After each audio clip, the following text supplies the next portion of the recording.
tomorrow, jury selection will start in a federal hate crimes case. The 3 men convicted of murdering Ahmaud Arbery will stand trial. Gregory and Travis McMichael both withdrew a plea deal. There was no mention if William Roddy Bryan was offered such a deal. All 3 men will spend the rest of their lives in prison.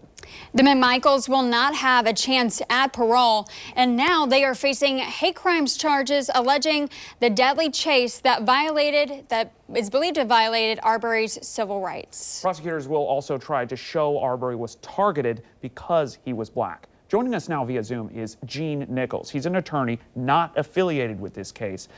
Gene, I believe we have him now. Gene, thank you so much for being with us. Happy to be here. First and foremost, let's distinguish this for people who may not understand the different court procedures here. We already saw a trial happen. Can you kind of break down for us what's the difference in this trial? What's different here? Sure. So what we saw in the state trial was the government was placing all 3 defendants on trial for multiple counts, including murder. Here in the federal court, again, we are dealing with a criminal trial. But in this criminal trial, what the federal government is focusing on really are 2 elements. And the first one is violating Ahmaud Arbery's civil rights when they positioned their vehicles in order to stop him and trap him on the street. They were violating his civil rights. There's also an issue regarding kidnapping and, again, taking him. There is also going to be in this trial an issue of hate. We keep hearing this being a hate crime. The federal government is going to have to establish in this case, which they did not have to in the state case, was it that there was hate involved, such as a race issue that was involved. So you will see multiple different issues being litigated here, trying to focus on that hate crime and who these men were, what sort of people they were, how they were. This entire crime was based on race. And you did not see that in the state case, but you will see that here in the federal case. And Gene, jury selection begins on Monday, and we saw a predominantly white jury during the state trial last time. With the federal crimes trial happening this one, what can we expect with this jury pool? Do you think it'll be a little bit different? Do you know how they will go about selecting this particular jury? So you will see something very different in this jury, not only in the pool, but the way that they're selected. Typically in state court cases, the defense and the state has much more ability to ask questions, certain questions they can ask, certain things they can go into. And that's why in the state court case, the jury selection took an extended period of time.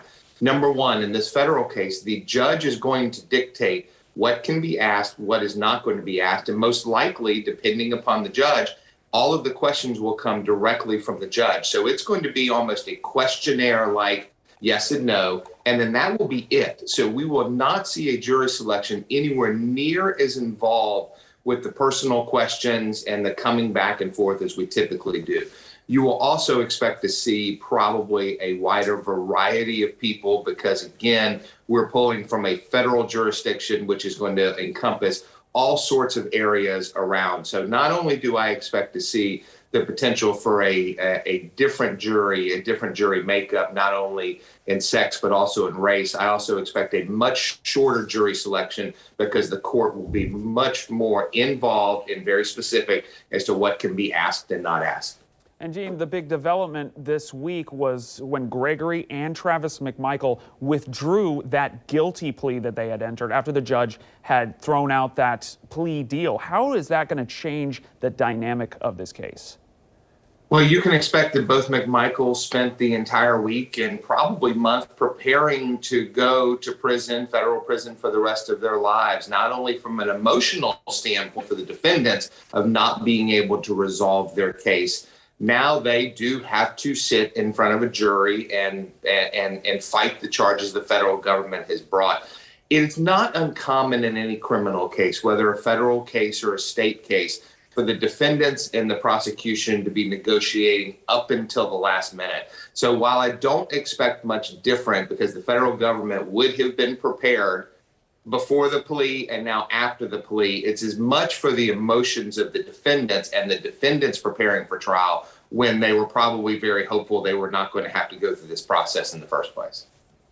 And Gene, what is it like, what is it going to take for either side to prove their case? So let's remember, since we're still in criminal court, the government has the burden of proof, no different than what we deal with in state court. What we're going to see differently that the government's going to have to prove in this case is that hate factor. We keep talking about these being hate crimes. The state court did not have to prove any form of hate intent based upon race, based upon the color of his skin. But what we're going to see here is the government is going to use social media posts, interviews with other neighbors, anything that they have been able to find to show that not only did these gentlemen commit these crimes, which they did, and we know they did, but they did it with an awful intent in their hearts and a hate in their hearts because of his race. And that's what we will see differently in this trial. And that's what the government has to prove. Attorney Gene Nichols joining us, attorney not affiliated with the case. Again, tomorrow, jury selection begins on those federal hate crime charges. Gene, thanks for being with us. Thank you, Gene. You're welcome.